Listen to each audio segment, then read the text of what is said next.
Good afternoon, and welcome to the next in Libro's webinar series around financial planning and investments and all those great things. Today, we're very excited to have Robert Gignac, author of the Canadian bestseller, Your Richly Imagined Future, in our New Year, New Goals, Your Richly Imagined Future webinar presentation.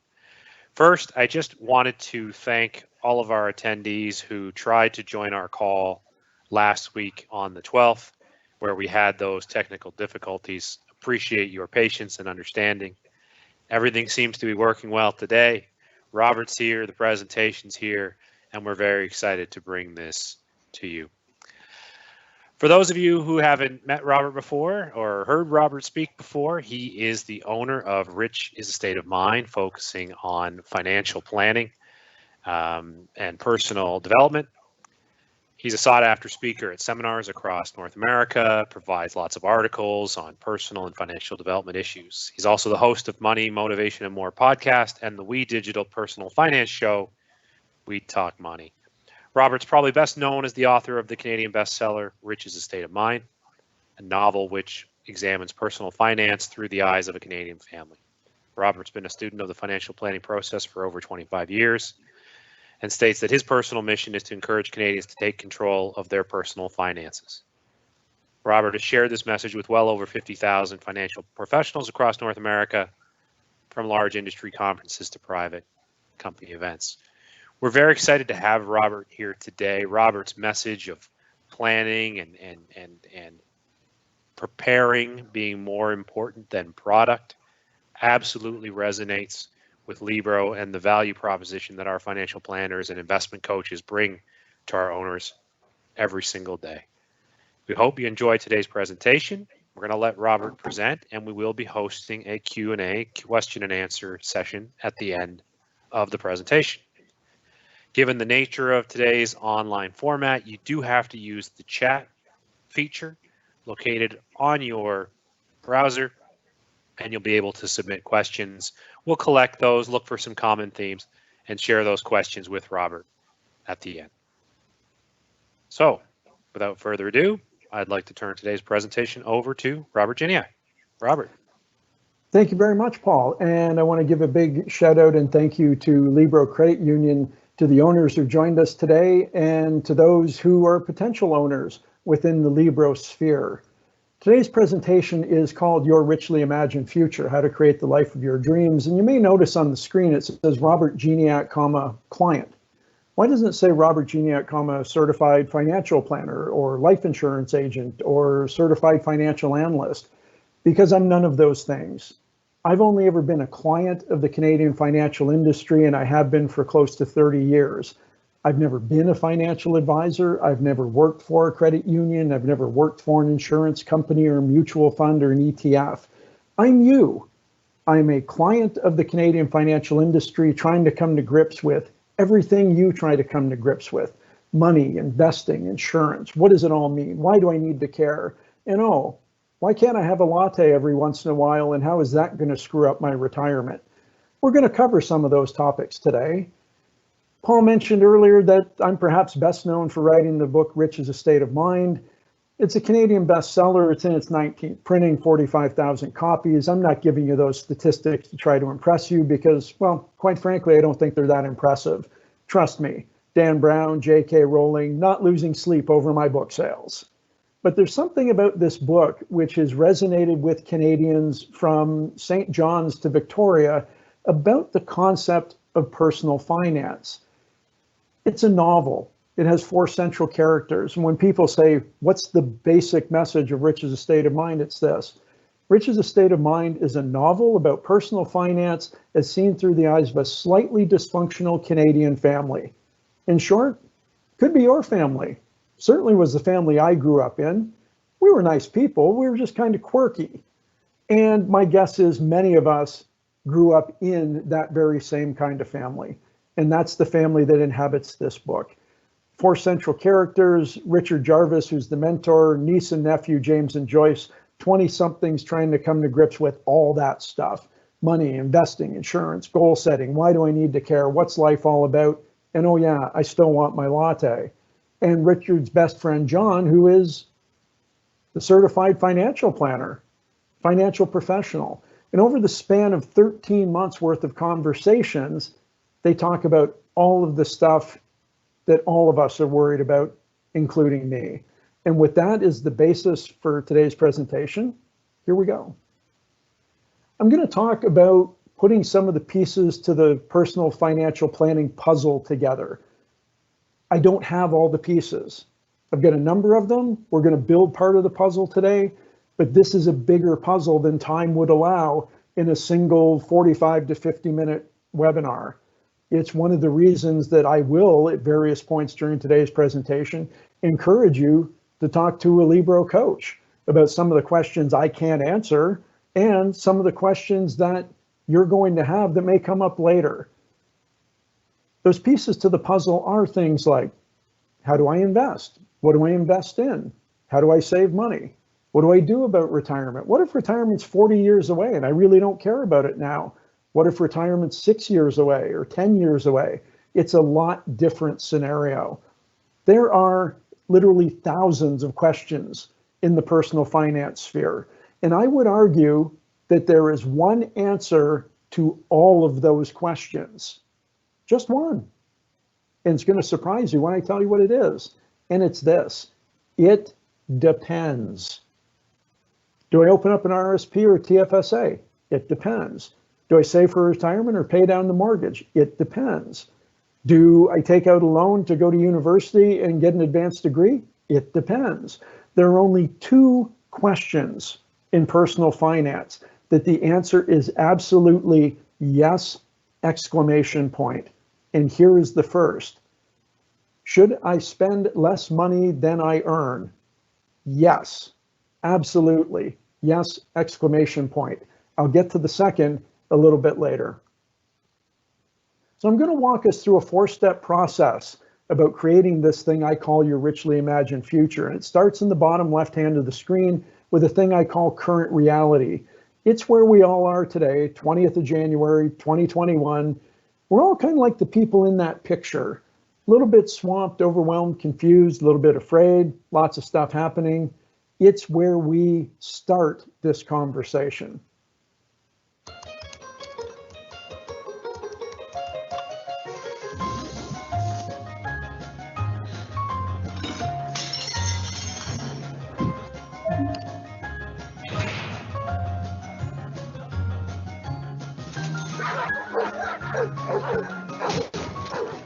Why do we think if we can look it up, we can do it?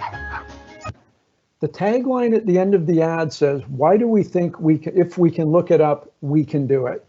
We live in the age of Google. When it comes to medical stuff, we live in the age of Dr. Google. When it comes to personal finance, we live in the age of personal finance Google.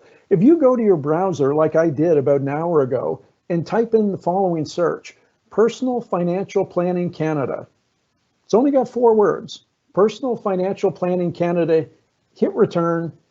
It will tell you that there are 335,878,703 web pages that conform to that 4-word search, and it took all of 0.47 seconds in order to do that. There's a lot of stuff. Most of it is nonsense. Some of it is merely opinion, and there's a great deal of fact. But the reality is, that's a lot of material to get through if you're trying to do this all by yourself.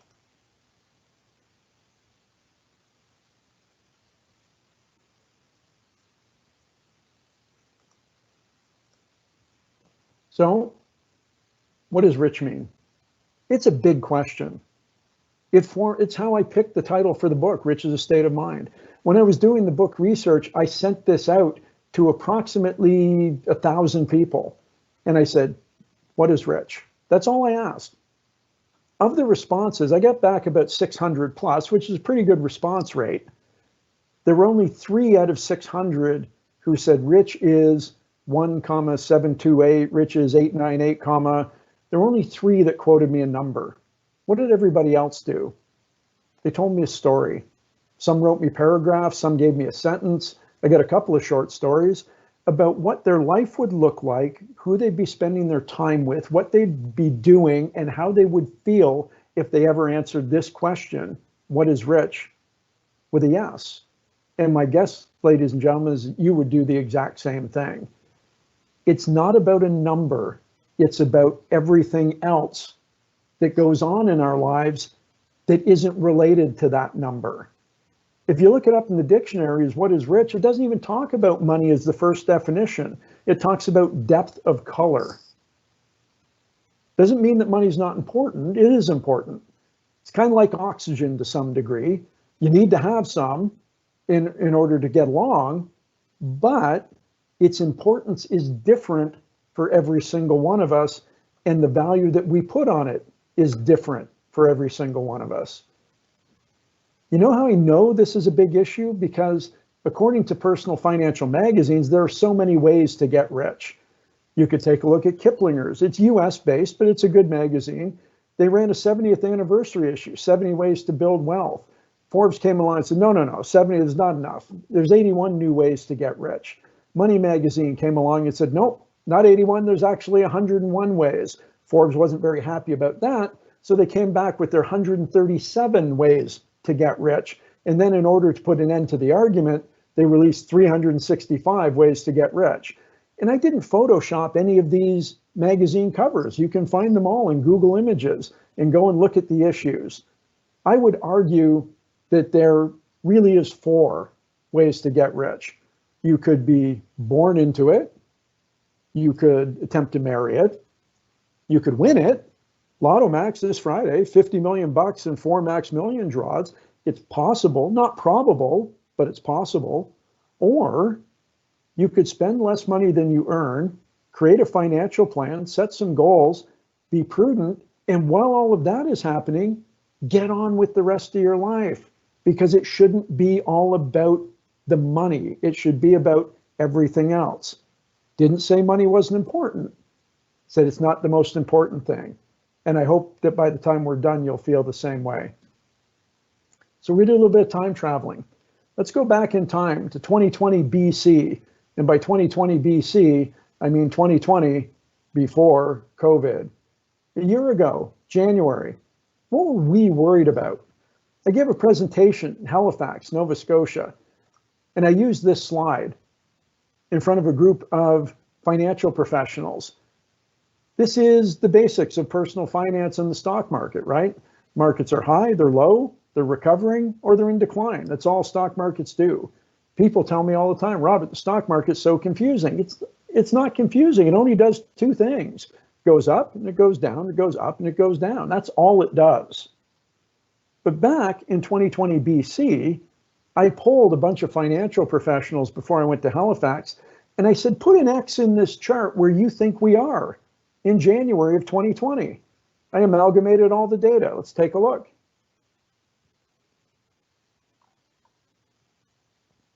Wow.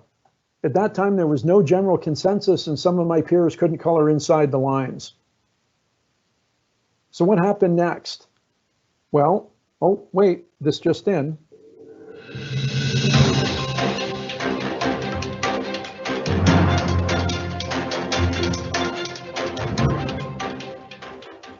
By the time March had rolled around, COVID-19 was the thing, worldwide, everywhere, markets crashing, people panicking, jobs disappearing, everybody's now working from home.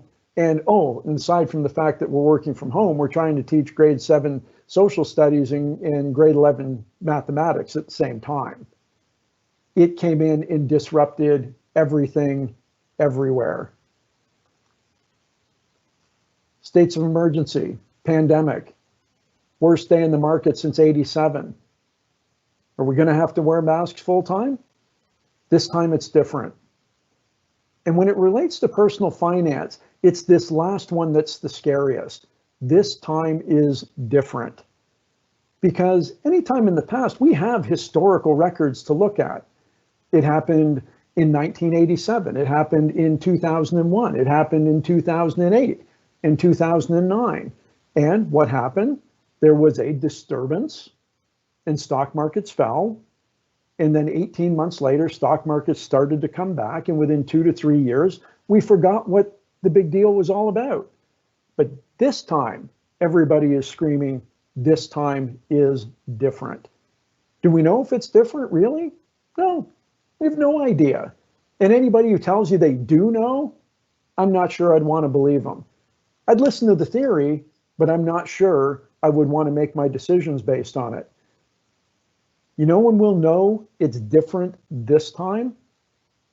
2022, 2023. And in this case, bad pun coming, hindsight will be 2020 in that case. That's the point when we'll know it's different. But while all of that's happening, what do you and I have to focus on? We've got to focus on making money, paying the bills, taking care of the family, trying to have some fun, trying to get out for our daily walk and a little exercise during lockdowns when they want everybody to stay home, waiting to get jabs in the arm, and so we can move on to whatever the new normal looks like. So is it different this time? I'm going to argue that it might not be, but we're not going to know for the next 18 to 24 months. So what do we worry about now? Instead of being in 2020 BC, now we're in 2021 AD after detention. We're still worried. I polled the same people I polled a year ago. Here's what they told me 2 weeks ago. Look at the mess of this chart. Nobody right now has a lot of faith about where we're headed. We had the big crash in March of last year. The TSX lost 37% of its value in 22 trading days. That's a huge number, absolutely huge number. And then in the next 52 days, it gained back 43% of the 37% it lost. Now, just for fun, now I'm not a numbers person. I am really not. You have to believe me. Just because I wrote a best-selling book on personal finance, I am not a math guy. I was in the 5% of my high school and college math classes that made the top 95% possible. I'm going to let you think about that for a second. I'm not good with numbers. If the stock market drops 37%, how much does it have to go back up to get back to equilibrium? Hint, it's not 37%, it's 53. And we gained back a bunch, and we gained back more during the back half of last year. Now, not only did we gain it back, but now people are going, is it too high? Is it overvalued? Where do we go from here? This is the kind of stuff that keeps people up at night related to personal finance. So I thought I'd start with a simple concept. How far away is the horizon? We look at the horizon every day. You drive down the 401, the 402, the QEW, the 403, Highway 410, 427. Wherever you're driving, ahead of you is the horizon. I thought it'd be a good idea to figure out where that is. It's 1.17 times the square root of your height of eye is a distance to the horizon in nautical miles. And I can hear you, you're going, who cares? This is why you should care. Because in times of crisis, as it relates to our personal finances, the best thing we can do is to get a bigger horizon. And I know, because you're better at math than I am, you already figured out the answer to this equation using decimal places and square roots. So that when I tell you that the horizon is 8 kilometers or 5 miles away, you go, yeah, Robert, I already know, and I still don't care. Get a bigger horizon. You're looking at the formula going, Robert, I just figured out why you were in the 5% of your class. That's the formula. That's the answer. You can't get a bigger horizon, except you can. If I were to stand up on the chair that I'm sitting on right now, my height of eye moves out to about 18 kilometers, because instead of being 6 foot tall, I become about 8.5 feet tall. The higher you are, the further you see. If any of you ever came to Toronto and went in the CN Tower, you could see buffalo on a clear day. I'm not sure why you'd want to see buffalo on a clear day, but you can. When it relates to our personal finances, being able to see further is important, because if we don't look out at the horizon, what we do is we get consumed by everything that's right in front of us, when really we need to be concerned about the future. That's why this is so important. I had the opportunity to be on a boat about 18 months ago. First time in my life I have ever been seasick. And I've been on a lot of boats. And I was sicker than a dog. And one of the people on the boat took me aside and said, here's what you need to do. Focus on the horizon. Don't worry about the boat doing this. Lock your eyes on the horizon because the horizon doesn't move. And after about 10 minutes, I felt a whole lot better. It works on boats when you're feeling seasick. It'll work when you're thinking about your personal finances in times of crisis like we're going through right now. Focus on that and make sure that you focus a little further so that we get to where we're going. It's really all about this stuff, money. There are people that say money is the root of all evil. The actual line, in case you hear somebody say that and you want to correct them, is not that money is the root of all evil, that the love of money is the root of all evil. That is the actual line. Money is just stuff. It's a medium of exchange, right? It used to be paper and coins that we used to carry around, and now it's all digital, tap, tap, tap. Frictionless spending, right? We used to actually, some of you in the audience today probably aren't old enough to remember a time when you used to have to take money out of your wallet and actually count it out and hand it over to buy something, right? It was a physical transaction. That doesn't exist today, but it still comes down to money. Remember I talked about the 335 million things about personal finance you can read on the internet?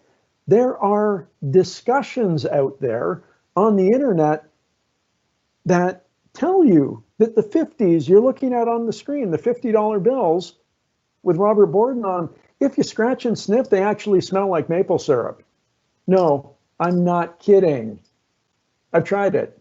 Didn't work for me. But try your own test. It might work for you because sometimes some of the stuff out there is true and oftentimes it's not. Money's emotional for Canadians.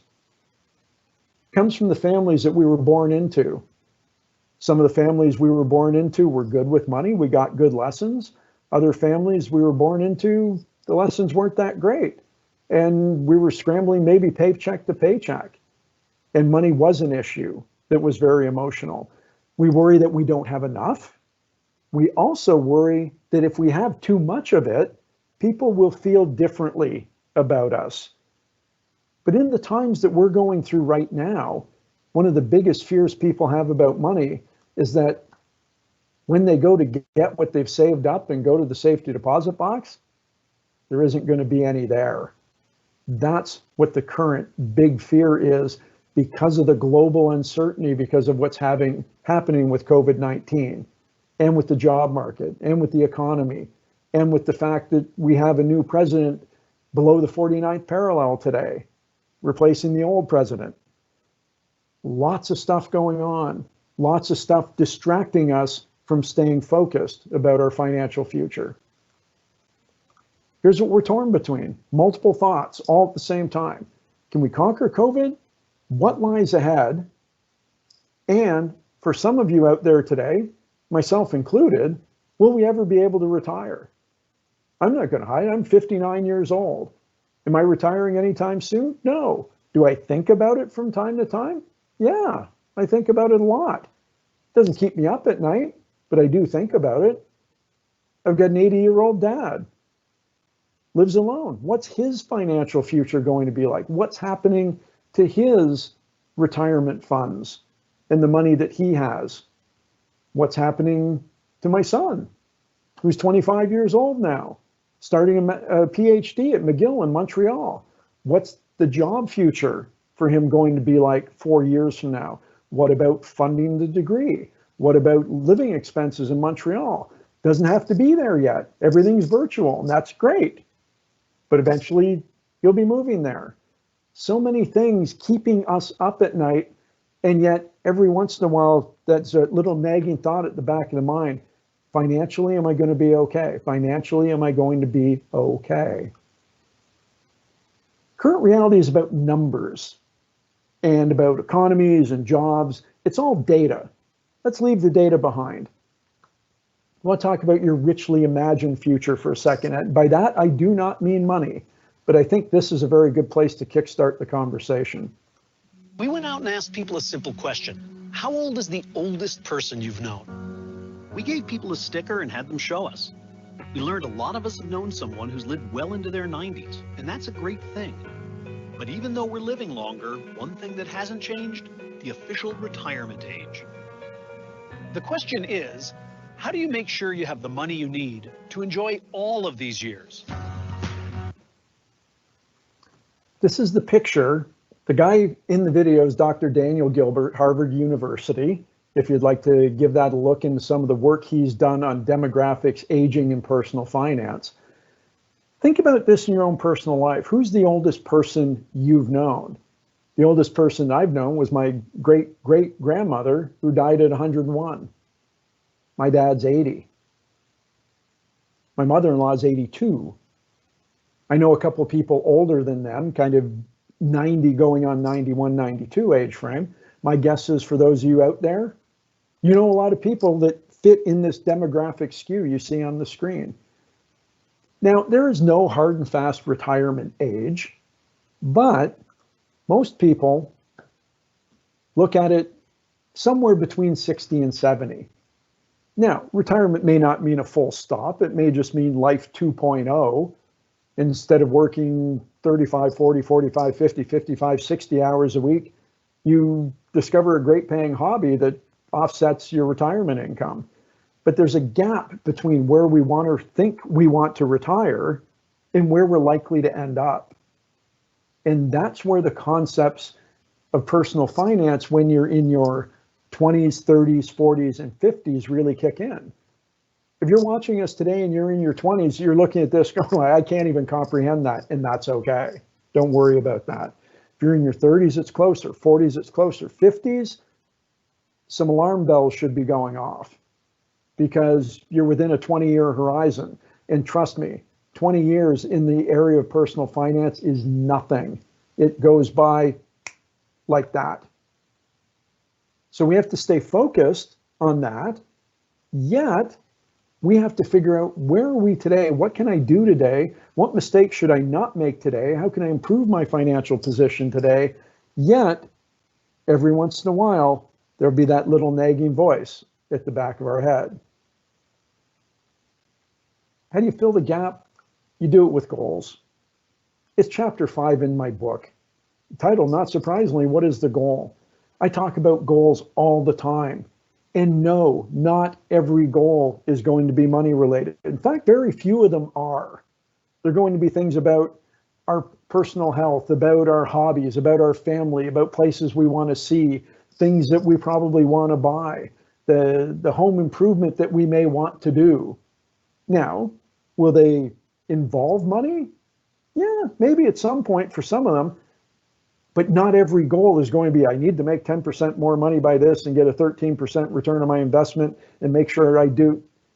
Will there be some of those? Absolutely.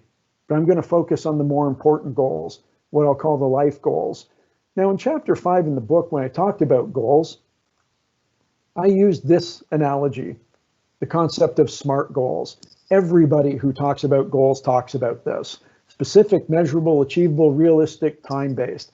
It is the basis for everything you've ever read about goals. And if you haven't read anything and you start with chapter 5 in my book, you'll end up starting here. But I want to do one thing. I want to update this. The SMART goals are nice and they're important to have, but now we actually need to make them smarter. We're going to start where we were at with SMART, but then I've added 2 more components: evaluate and readjust.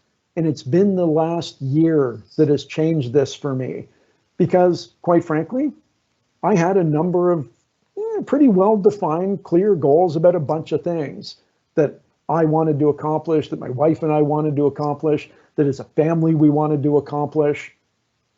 But now, the events of the last year has caused myself and my wife to want to reevaluate some of these goals, and some of them, they're no longer on the list.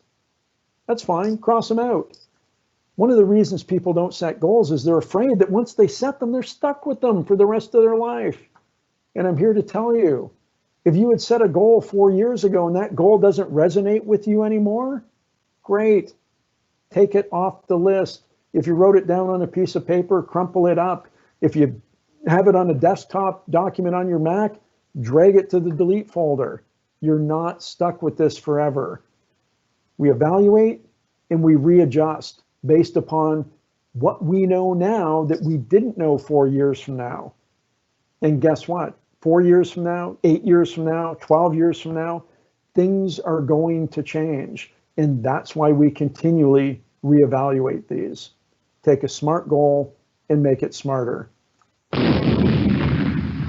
So we had the data, current reality, numbers, the markets, number stuff. I don't like number stuff. Let's get past that. We're setting some goals. We're looking at the future.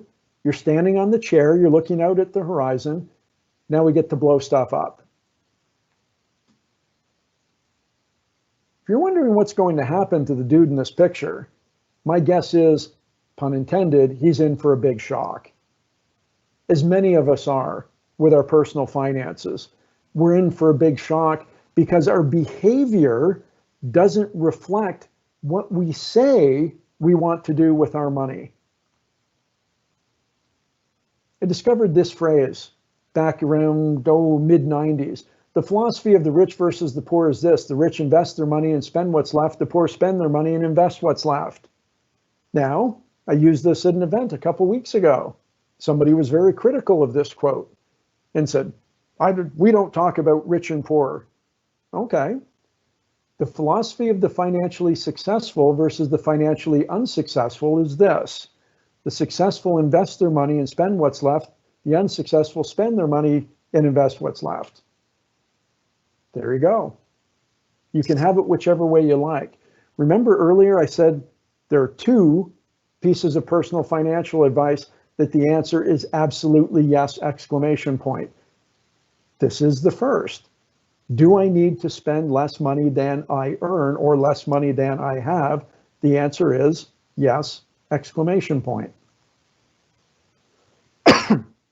So what's in your bucket? Not talking about your bucket list, talking about your personal financial bucket.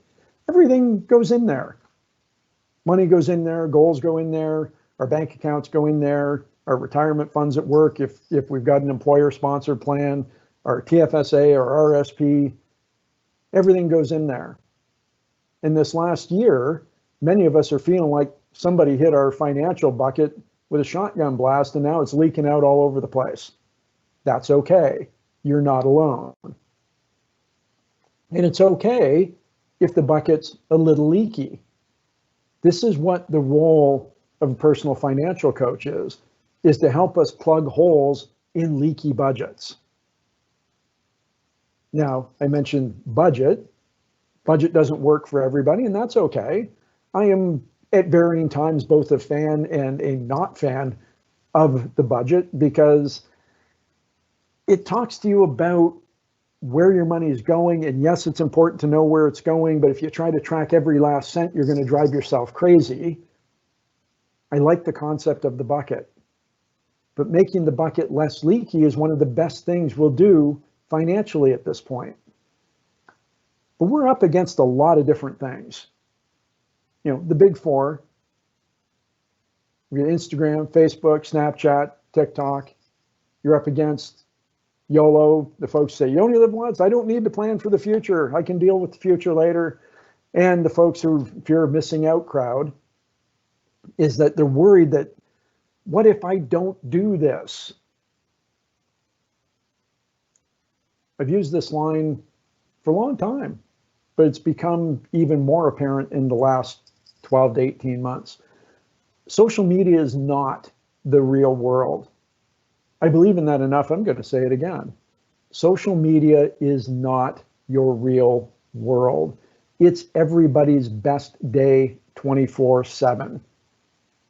On the beach, now I know there haven't been very many beach sunset pictures in the last 12 months because we can't go.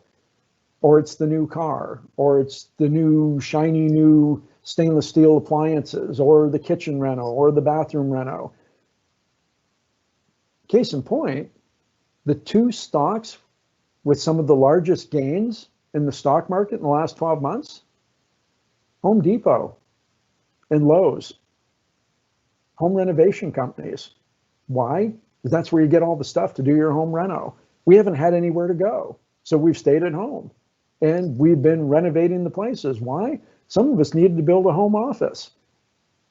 We had a home office, but the home office didn't work when everybody, including the kids, came home, or your millennial kids came back, right? Here's my thought on social media. The real test of social media will be when somebody posts a picture of them huddled under the duvet at 2:30 in the morning, absolutely terrified. And why are they terrified? They're terrified because their Visa bill's due in 2 days and they're $2,700 short. When I see that picture, then I'll know social media is useful.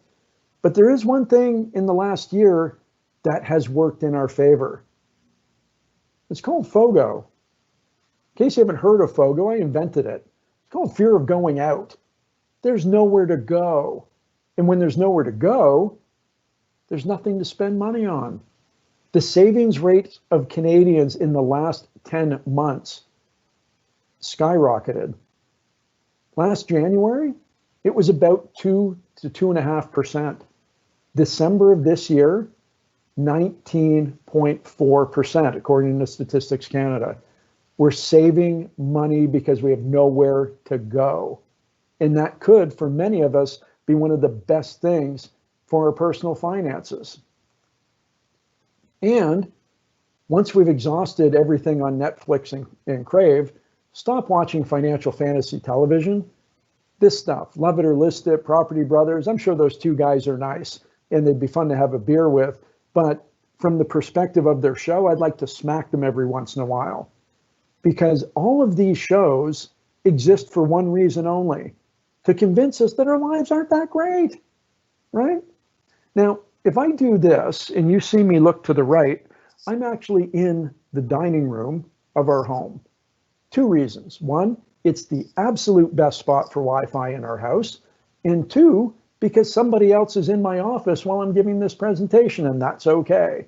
But if I look to the right and look into our kitchen, I wonder if it would shock you to know that somebody wrote a best-selling book on personal finance in Canada doesn't have granite countertops in their kitchen.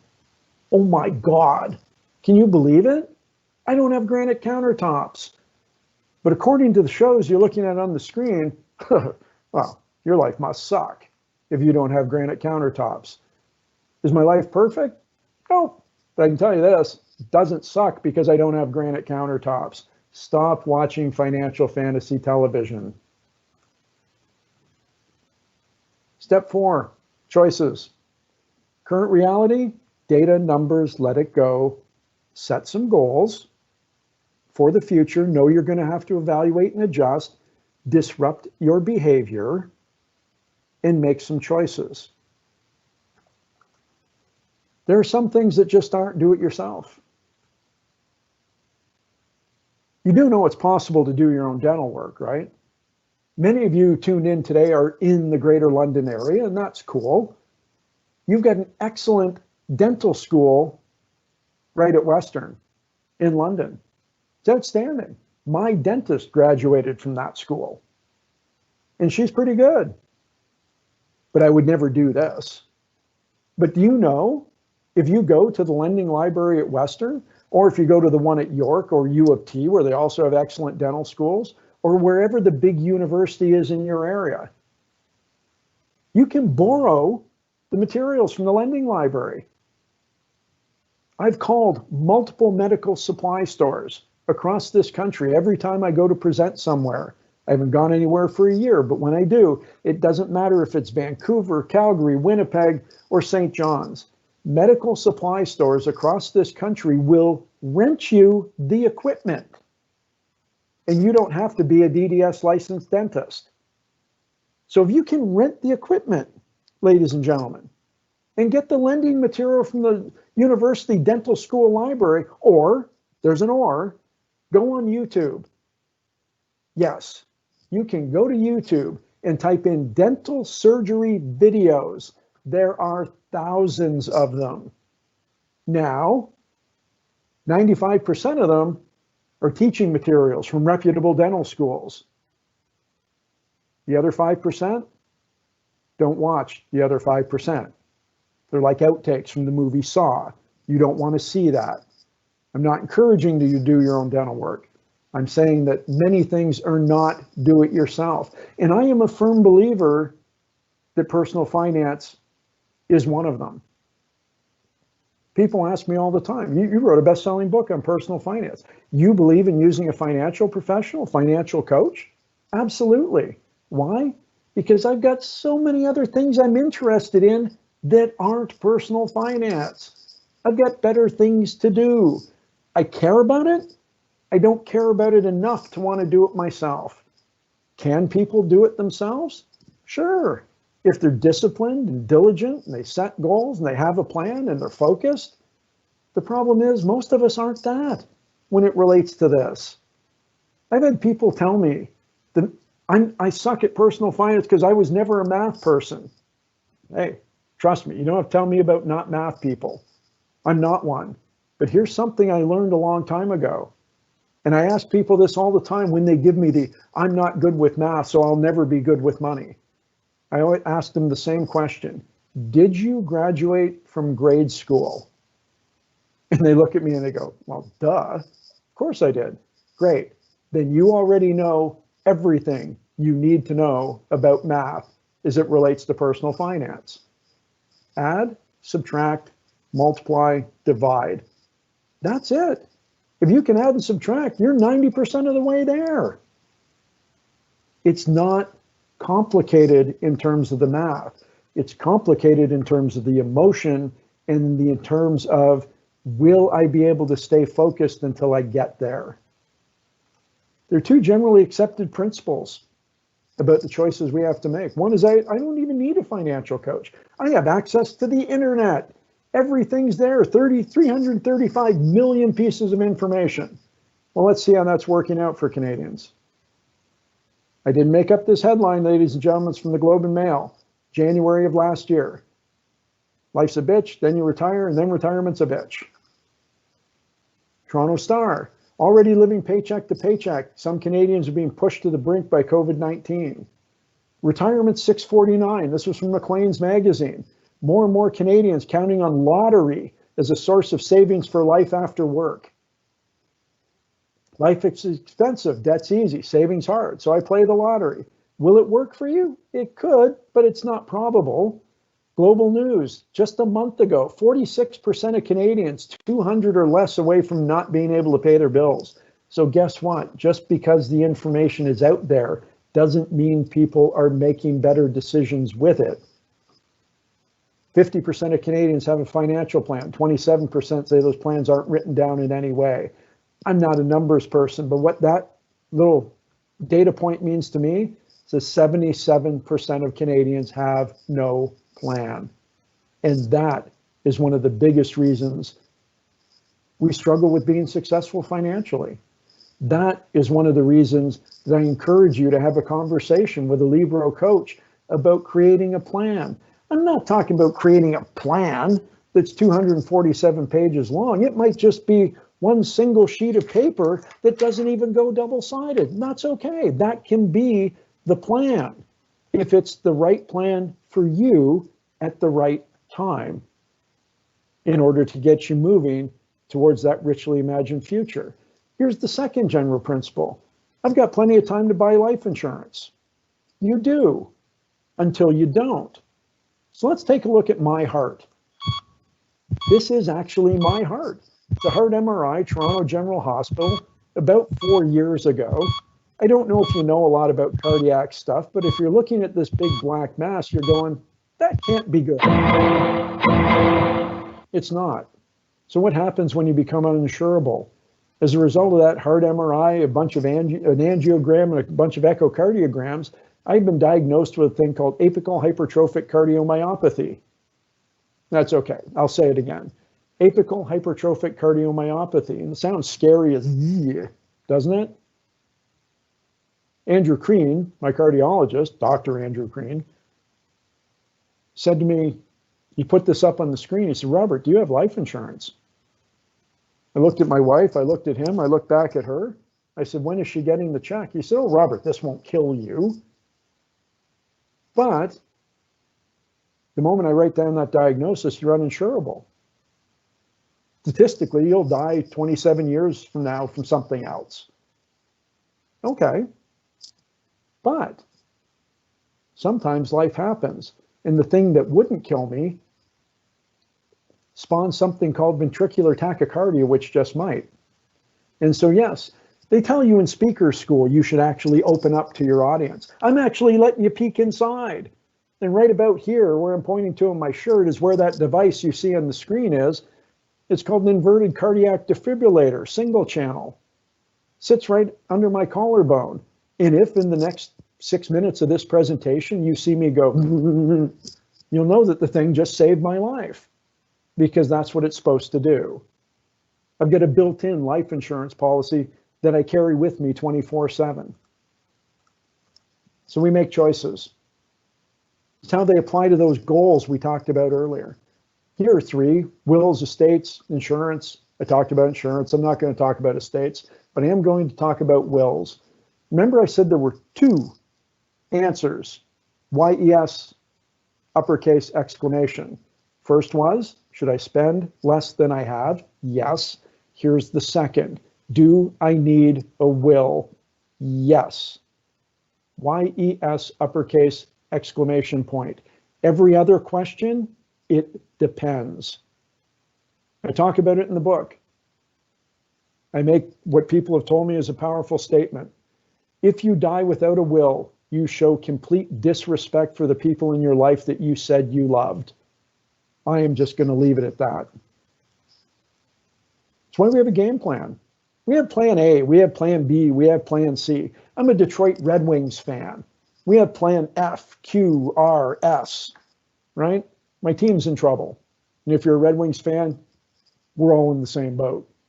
As it relates to personal finances, the plan I had in my 20s is not the plan I had in my 30s, is not the plan I had in my 40s, is definitely not the plan I had when I got remarried at age 50. Life happens, things change. The reason we create plans is so we can apply them to the goals so that we get to where we want to go, and it's going to be different for you than it is for me, than it is for your neighbor next door. But at the end of the day, this is the most important question you'll ever ask. Was it all worth it?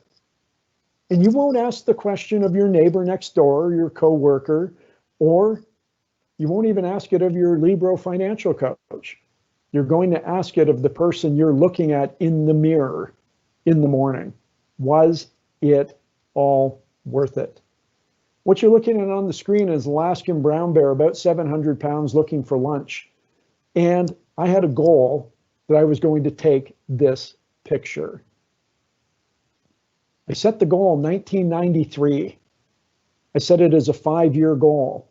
Okay, numbers folks, I know you're good at this. 1993, 5-year goal. I know you've already done the math. So there I am in 1990. Oh, wait, it was 2007. Why? Life happened, things changed.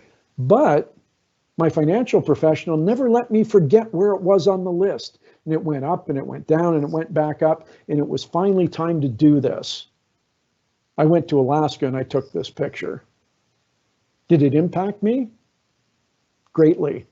The picture hangs on my office wall. I see it every day. And every day I look at that picture. Was it all worth it? YES, uppercase, exclamation point. You've got a picture, ladies and gentlemen, that does that for you. It isn't this one. It might be if you're into bears like I am, but my guess is it could be a car, it could be a cottage, could be holding a grandchild, could be university graduation, could be the first big family reunion once we can all get together again. It could be something as simple as watching a great sunset. from your back deck. I don't know what it is for you, but I know you have this picture and you've got it right here. And what do I want you to do with it? I want you to take the picture to your Libro coach. And I don't care if you rip it out of a magazine, if it's a picture you already have, if you color it with crayon on a piece of paper, take it to them and go, how do I get this picture? And they'll help you do the work. They'll help you build the plan. They'll help you set goals, get creative. How do I plug the holes in the bucket? How do I make this happen? For some of you, this picture is 3, 5, 7, 12, 20 years away. How do you maintain the focus? I have my own set of goals moving forward. Some of the ones I had are gone. I've got new ones that I didn't even know about 10 years ago. Why? Because life happens and things change. But when you can look at that picture hanging on your wall, ladies and gentlemen, and answer that question, was it all worth it? I can tell you this. That is the whole point about creating your richly imagined future. And that's why I'm so grateful that Libro allowed me to share that with you. And with that, Paul, I'd like to turn it back to you for some Q&A. Yeah, great. Thank you, Robert. We do have a few questions that have come in during your presentation. First of all, to let you know, if you did have some trouble logging in at the beginning of the call, our apologies. This call is recorded, and we make all of these webinars available on the Libro.ca website. So, questions. Some of these I know that you'll have to answer a little bit generically, Robert, and some of them do fall into the "it depends" bucket. Okay. But how much should someone just starting invest? If I put all my money into my future, how do I live for today? I guess it's a question about balance. It's an outstanding question, because that is really what it is all about. It's about balance. You've got to, there are people, in the personal development realm that say, you've got to live every day like it's your last, because one day you'll be right. Yeah, okay, I get it. But at the end of the day, you're planning for things that are, in some cases, decades away. People like percentages. And there are some people who say you need to save 10% of your after-tax income, or 15% of your before-tax income, or, I need to save a finite amount per month. That right amount, and really there is no wrong amount. There is a wrong amount. 0 is the wrong amount. Not saving anything is the wrong amount. What the right amount is going to be very person specific, based upon what their goals are, what their plans are, what their income is, what their current financial situation is in regards to things like rent and car payments and, student loans, all of those things. But here's what I know. The longer you delay, the harder it is. And I used a chart in the book. I think it's in chapter 7. And what it is if you started in your 20s and saved $100 a month, just $100 a month, by the time you get to 65, because of the 8th wonder of the world, compound interest, you would have close to $750,000, $100 a month. But if you wait till your 30s, the $100 a month becomes about 180. If you wait till your 40s, it becomes about 400 and change. If you wait till your 50s, it becomes around $1,800 a month. If you wait till your 60s, it becomes about $5,000 a month. So that almost answers the next question, Robert, was what best advice would you give your younger self? And I think part of it is just going to be start. Absolutely. There's an old adage that said, when's the best time to plant a tree if you want to sit in the shade? Well, 20 years ago. When's the second best day? Today. So, but I don't want people to get the impression that, okay, I use the example of $100 in your 20s, and you go, but I can only save $45 right now. Great, save 45. And maybe next year it becomes 48 a month. Maybe it becomes 52 a month. Maybe it becomes 80. But here's what I know, and I wish, and I've told people this. I wish I knew this in my 20s. Reality is, hey, Gignac, you knew this in your 20s because your mom and dad told you. You just ignored them, right? Spend less money than you earn, put some away, and plan for the future. So there is no wrong amount. Try to increase it, because what we sometimes fall into, and hey, I've been there, I don't have this money thing all figured out, is if I only made more money, I would be in a better situation. No, if I made more money, I'd have different financial problems because our spending increases in the same lockstep as our earning does, as opposed to, well, if I got a, I don't know, $200 raise, well, then put the raise away because you were living just fine on the money you had before. But we've got these unmet needs and wants. And it really, really is a balancing game, Paul. And I wish there was that, here's the black and white, here is the answer. And for that, I just don't have it. Well, I think you talked about it before, Robert, about the it depends. So there's a good question related to your comments just now about how do you choose? How do you choose between saving for retirement versus saving for a house or paying down, say, your student debt? And again, there's always going to be a personal aspect to that answer. And that's kind of, I guess, to some degree why they call it personal finance. It's personal to all of us. But what I think we do is we allocate into financial buckets. That's why I used the bucket picture and said, what's in your bucket? Because if you're in your late 20s and you're out of university and you have student loans that you're trying to deal with and you're trying to get a down payment and you're trying to, at some point I'd like to take a nice vacation 5 years from now. Okay, so you're allocating money to this bucket and this bucket and this bucket and this bucket. The retirement bucket looks like it's the bucket that shouldn't get any because it's a long way off. And if you're 27, yeah, it's easy to make that point. I wouldn't disagree with you. The problem is when we get overwhelmed with the buckets and we just shut down. And so it's easier to go, you know what? I can take this vacation now and it'll make me feel better now, and I'll deal with the buckets 6 months from now. And that is where we get ourselves into bigger and bigger problems, because we take the vacation and put it on a credit card, but we don't have the money to pay the credit card, but all we had to do was swipe the card and off we went, right? It didn't hurt us then, it hurts us later. And that's where I've said to people that have asked me the question, try to go for a month without using your debit card. Actually pay for things with actual cash that you take out of a bank machine.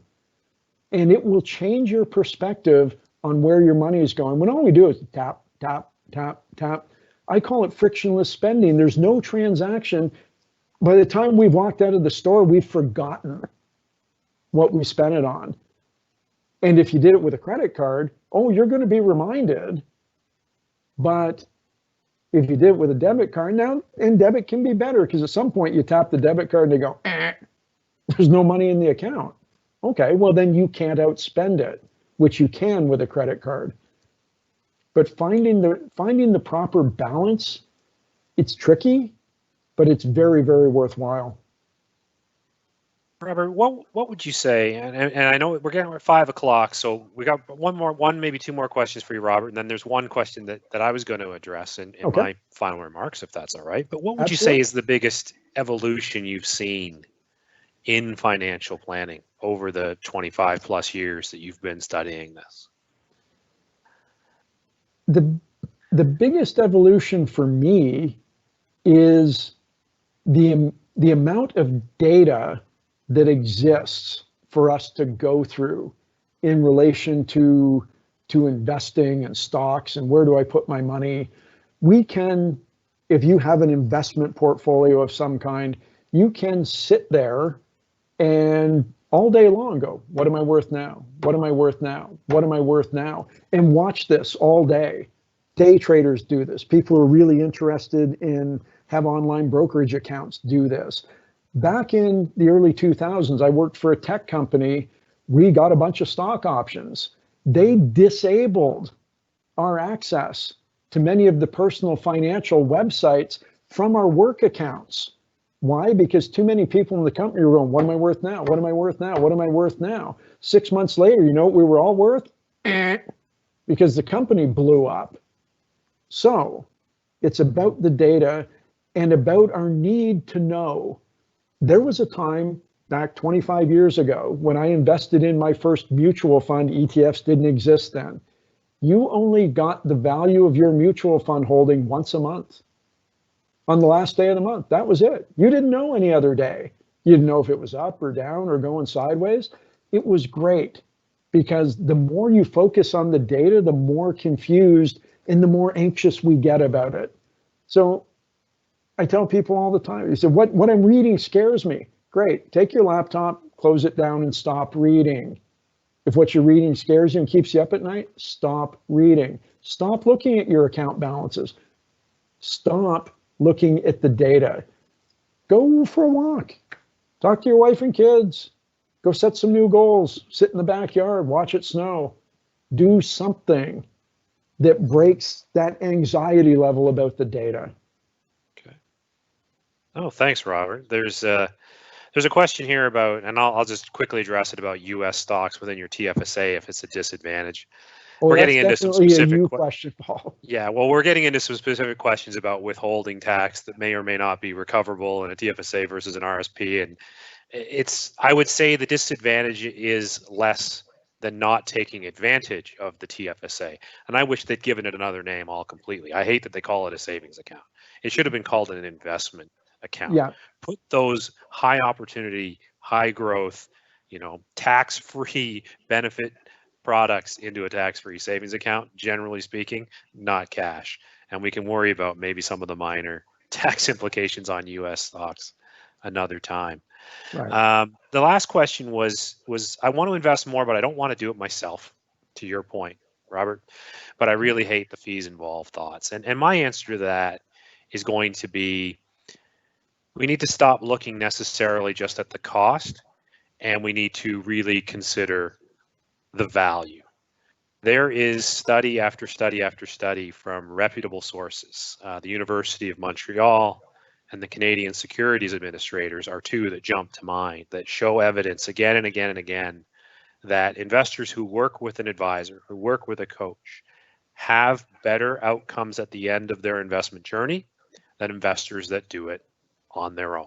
Now, that's the averages speaking. There's always going to be exceptions to those rules. Yes, there's a cost for professional money management, for due diligence, for all of those kinds of things. But we believe the cost of those outweighs the value of what you get from working with a coach outweighs the cost. And I know there's commercials on TV all the time that talk about retire 30% wealthier. The problem with that statement is it's an all else being equal statement. And once investors, once human beings, once their behaviors get involved, then that number changes dramatically. And so our coaches at Libro are focused on you. They're focused on your plan. They're focused on your outcomes. We're driven by planning. What's your plan over my shoulder? Not by products. Robert, just before we wrap up, one little piece to that, Paul, Sure. If you don't mind, is I would never say to anybody that fees don't matter. And I know you don't as well in terms of your belief with it. But here's what I know.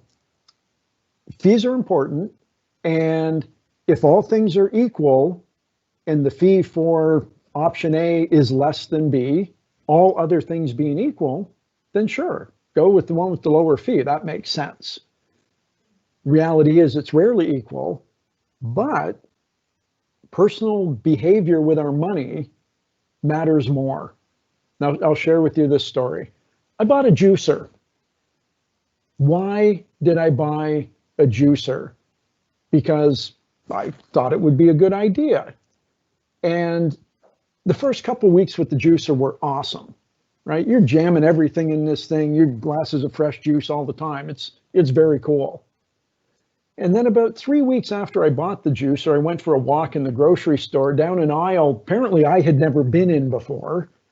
And I was astounded to find 70 feet of juice on the shelf, already squeezed. All I had to do was take it home, every flavor under the sun.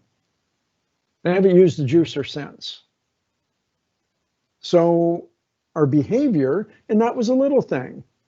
But here's what I know. Everybody wants to know what the big thing is. There's no big thing. It's a series of little things, the little decisions we make day after day after day after day that compound over time.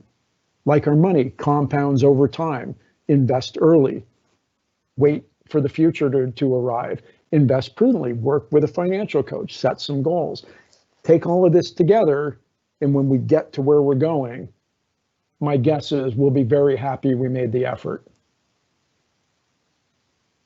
Excellent. Thank you, Robert. Appreciate all of your sharing, your stories, your very personal stories, giving us a peek inside. As you said, we hope that our attendees on the call picked up a few great tidbits to apply to their own lives. At Libro, we really believe there are two ingredients to long-term investor success, and that's your behavior, investment behavior, and your discipline to stick to that investment behavior. And we believe there's really only two steps to putting those ingredients together properly. You need a personalized plan, your plan, not your parents' plan, not your friend's plan, not your cousin's plan, your plan. And you need the right coach to help you with that plan. We have coaches, we have investment specialists that will help you start your investment journey. We have financial planners that will start to put some of your complex thinking together. And we have, specialized financial planners, wealth planners, etc., to help those owners who are fortunate enough to have high net worth and some of the high net worth problems that come along in terms of money with that high net worth. So we'll certainly put you in front with the right coach. If you're not sure where to start, that doesn't matter. You can go to libros.ca. You can learn a little bit more about us, about our organization. We'd love to meet with you. We'd love to help you develop your plan. Thank you for joining us for the Richly Imagined Future presentation today. Please feel free to pass along any questions, connect with your coach, and we'd be delighted to hear from you and follow up. Thank you, and enjoy the rest of your evening.